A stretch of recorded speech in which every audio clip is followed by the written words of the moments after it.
VAT দেবো না, গুলি কর। হাসিনার যে ঋণের বোঝা, এই ঋণের বোঝা আজকে আমাদের IMF চাপিয়ে দিয়েছে আজকে জনগণের উপর। ফলে ভ্যাট বাড়ানোর সিদ্ধান্ত বাতিল করতে হবে। আমাদের মিছিলের স্লোগানগুলো আপনি খেয়াল করলে দেখবেন, আমাদের যে রেমিটেন্স আসে, ঋণের সুদ পরিশোধ করতে আমাদের রেমিটেন্স চলে যায়। আমাদের শ্রমিকরা যে ডলার ইনকাম করে এই বাংলাদেশে শ্রমে খামে, সেই ডলার লুটপাট করে তারা প্রতিদিন দেশের বাইরে পাচার করে নিয়ে যায়।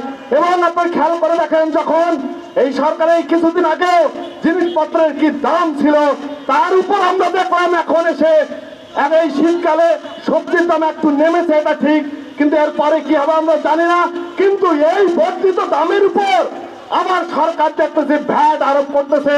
আমাদের মিছিলের দুটো সুনির্দিষ্ট দাবি, যে ভ্যাট ঘোষণা করা হয়েছে একটা দুইটা তিনটে চারটা নয়, একসাথে সমস্ত ভ্যাট আদেশ জারি করে প্রত্যাহার করতে হবে। IMF এর সাথে সমস্ত চুক্তি বাতিল করতে হবে।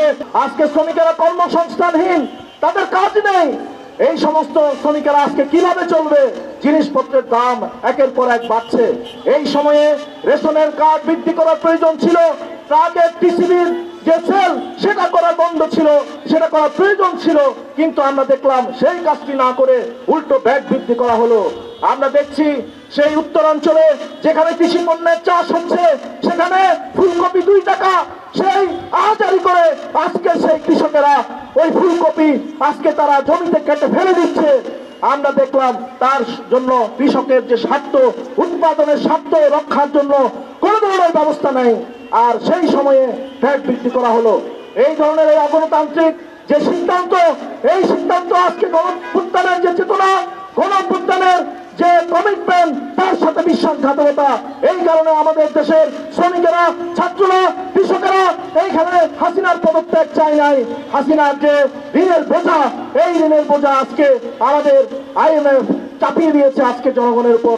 আমরা এই সমাবেশ থেকে অবিলম্বে সমস্ত ধরনের বর্ধিত ভ্যাট প্রত্যাহারের আহ্বান জানাই। অবিলম্বে প্রত্যাহার না হলে আগামী দিনে বৃহত্তর গণ আন্দোলন কর্মসূচি ঘোষণা করা হবে। এবং একই সাথে আমরা শুধু বলি, এই সরকারকে আপনারা খেলাপি ঋণ, যে ঋণ খেলাপি হয়েছে সেই টাকা তোলেন, যারা ট্যাক্স দেয় না, ট্যাক্স ফাঁকি দেয়, সেই টাকা তোলেন। ওই যে আমরা দেখছি গার্মেন্টসে এই যে ভ্যাকসিন কারখানা বন্ধ করে দিয়ে ওদিকে দরবেশ বেশ আরামে জেলখানায়, আর শ্রমিকরা কারখানা বন্ধ, বেতন পায় না।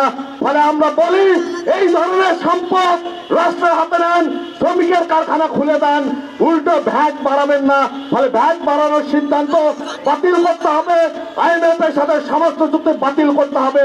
আমরা এই গণমিছিল আমাদের আজকে আমরা শুরু করেছি এই আন্দোলন, আমরা ঘোষণা দিয়েছি ওই প্রাইভেট বিশ্ববিদ্যালয়ের ছেলে মেয়েদের মতো করে আমরা বলছি ভ্যাট দেবো না, গুলি কর। এই আন্দোলন সেদিকেই প্রয়োজনে যাবে। আমরা আজকে এখানে কর্মসূচি শেষ করব।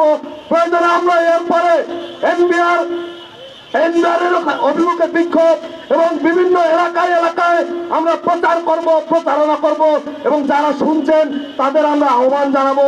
সংগ্রামটা কিন্তু শুধুমাত্র এই আমাদের গুটি কয়েক মিছিলকারীর নয়। নিশ্চয়ই মনে আছে জুলাইয়ের দিনগুলো এখানেই নিশ্চয় হয়েছে। সবাই যখন আমরা রাস্তায় নেমেছি তখনই আমরা উৎখাত করেছি এই ফ্যাসিস্ট শাসনকে।